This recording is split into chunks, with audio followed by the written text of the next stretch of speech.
ગઢડા શહેરમાં રામનવમીના પાવન અવસરે વિશ્વ હિન્દુ પરિષદ દ્વારા 5મી ભવ્ય શોભાયાત્રાનું આયોજન થયું। અંબાજી ચોકથી પ્રસ્થાન થયેલી શોભાયાત્રા મુખ્ય માર્ગો પાસેથી પસાર થઈ, જેમાં સંતો, મહંતો, રાજકીય અને સામાજિક આગેવાનો અને મોટી સંખ્યામાં ભક્તોએ ભાગ લીધો। 20 જેટલા ધાર્મિક અને સામાજિક સંદેશ આપતા ટેબલાઓ, ભજન મંડળીઓ, બેન્ડ અને ડીજે સાથેના ઉત્સાહભર્યા નારા કાર્યક્રમની વિશેષતા હતા।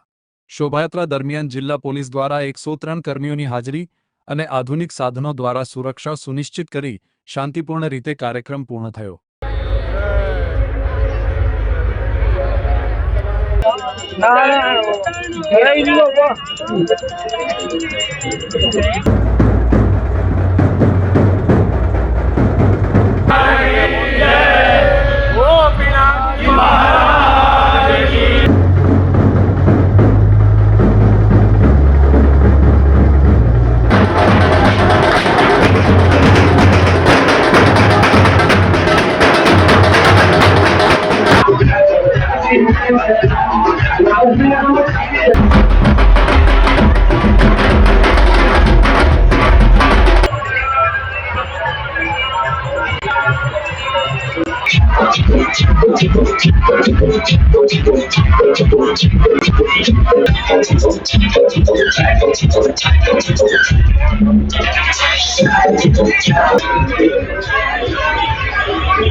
છેલ્લા 4 વર્ષથી રામલલ્લાની ભવ્ય શોભાયાત્રા ગઢપુરના માર્ગો પર નીકળે છે, ત્યારે આ વખતે પણ ભગવાન શ્રી લાલલલ્લા ગઢપુરની રાજમાર્ગો પર દર્શન દેવા નીકળવાના છે। ત્યારે અંદાજિત 20 અલગ-અલગ પ્લોટ્સ તૈયાર કરવામાં આવ્યા છે અને આ 20 પ્લોટ અંબાજી ચોક, નગરપાલિકાના સાધુ સંતો, રાજકીય સામાજિક આગેવાનો તેમજ ગઢપુરની જનતા દ્વારા અહીં આ રથને અને યાત્રાને પ્રસ્થાન કરાવી અને આ ગઢપુરની રાજમાર્ગો પર નીકળશે। ત્યારે આ રાજમાર્ગો ઉપર અલગ-અલગ સંસ્થા અને મંડળો દ્વારા ખાણીપીણી